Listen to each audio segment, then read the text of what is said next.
Menopause അഥവാ ആർത്തവവിരാമം സംബന്ധിച്ച common skin കണ്ടീഷൻസിനെ കുറിച്ചാണ് നമ്മളിന്ന് സംസാരിക്കുന്നത്.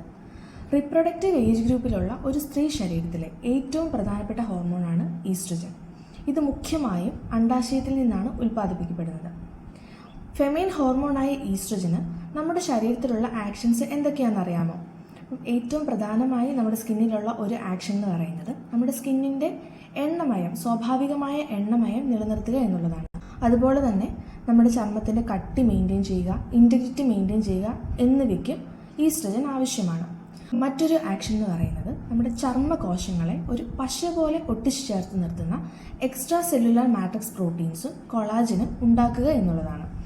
അപ്പോൾ അതുമൂലം നമ്മുടെ ചർമ്മം പ്രായമാകുന്നത് പ്രിവെൻറ്റ് ചെയ്യാനും ഈസ്ട്രജൻ ആവശ്യമാണ്. പ്രായമാകും തോറും, അതായത് ഈ മെനാപ്പോസ് എത്തുന്നതോടുകൂടി നമ്മുടെ അണ്ഡാശയത്തിൻ്റെ പ്രവർത്തനം ഏകദേശം നിലയ്ക്കാറാവുകയും ഓവറീസ് ചുരുങ്ങുകയും ചെയ്യും. തന്മൂലം നമ്മുടെ ശരീരത്തിൽ ഈസ്ട്രജൻ്റെ ഒരു ഡെഫിഷ്യൻസി ഉണ്ടാകും. അപ്പോൾ അതുമൂലം ഈ ഈസ്ട്രജൻ്റെ ഡെഫിഷ്യൻസി മൂലമാണ് പ്രധാനമായും മെനാപ്പോസൽ സ്കിൻ കണ്ടീഷൻസ് ഉണ്ടാകുന്നത്. അതെന്തൊക്കെയാണ് എന്ന് നോക്കാം. ഒന്നാമത് നമ്മുടെ ചർമ്മത്തിൻ്റെ ഈർപ്പം നഷ്ടപ്പെട്ട് ചർമ്മം വരളുക എന്നുള്ളതാണ്. ചർമ്മം വരളുന്നതോടുകൂടി തൊലിപ്പുറമെയുള്ള ചൊറിച്ചിലുകൾ ഉണ്ടാവാം, യോനി ചർമ്മത്തിൻ്റെ കട്ടി കുറയാം, വജനൽ pH കൂടും. തന്മൂലം ഫ്രീക്വൻ്റ് ആയിട്ട് വജനൽ ഇൻഫെക്ഷൻസ് ഉണ്ടാകാനുള്ള സാധ്യതയുണ്ട്. അതുപോലെ ആർത്തവവിരാമം ആകും തോറും നമ്മുടെ തൊലി ചുക്കി ചൊളിയാനും ഏജിങ് ഉണ്ടാകാനുള്ള സാധ്യതയുണ്ട്. വളരെ കോമൺ ആയി കാണുന്ന മറ്റൊരു കണ്ടീഷനാണ് കരിമംഗല്യം, ചർമ്മത്തിലുണ്ടാകുന്ന കറുത്ത പുള്ളികൾ, മറ്റു നിറവ്യത്യാസങ്ങളൊക്കെ. ഹോർമോണൽ ആ ഇംബാലൻസിനോടൊപ്പം തന്നെ സൂര്യപ്രകാശം കൊള്ളുന്നത് കൊണ്ടും കൂടെയാണ് ഈ പറഞ്ഞ കണ്ടീഷൻസ് ഉണ്ടാകുന്നത്. അപ്പം ഇത് എങ്ങനെ പ്രിവെൻറ്റ് ചെയ്യാം?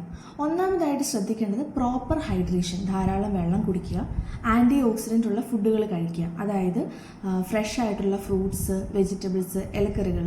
അപ്പോൾ ഈ ആൻറ്റി ഓക്സിഡൻ്റ് ഉള്ള ഫുഡുകൾ നമ്മുടെ ഭക്ഷണത്തിൽ കൂടുതൽ ഉൾപ്പെടുത്തുക.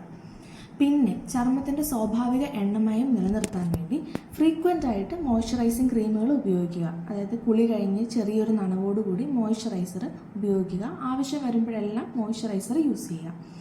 സൂര്യപ്രകാശം കൊള്ളുന്നത് കൊണ്ടാണ് ഈ സ്കിന്നിൽ ഉണ്ടാകുന്ന കരിമംഗല്യം, അതുപോലെ കറുത്ത പാടുകളൊക്കെ ഉണ്ടാകുന്നത് നമ്മൾ പറഞ്ഞു.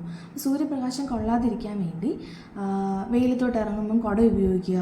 അതുപോലെ തന്നെ കൃത്യമായ ഇടവേളകളിൽ സൺസ്ക്രീൻ ഉപയോഗിക്കുന്നത് ഏറ്റവും പ്രയോജനകരമാണ്. ആർത്തവവിരാമം മൂലം ഉണ്ടാകുന്ന മറ്റൊരു കണ്ടീഷനാണ് ഹോട്ട് ഫ്ലഷസ്. ശരീരം വളരെ ചൂടാവുക, പെട്ടെന്ന് വേർക്കുക, ശരീരത്തിൽ ചുവന്ന പാടുകളൊക്കെ ഉണ്ടാവുക എന്നുള്ളത്. ഇതൊക്കെയാണ് ഹോട്ട് ഫ്ലഷസിൻ്റെ ലക്ഷണങ്ങൾ.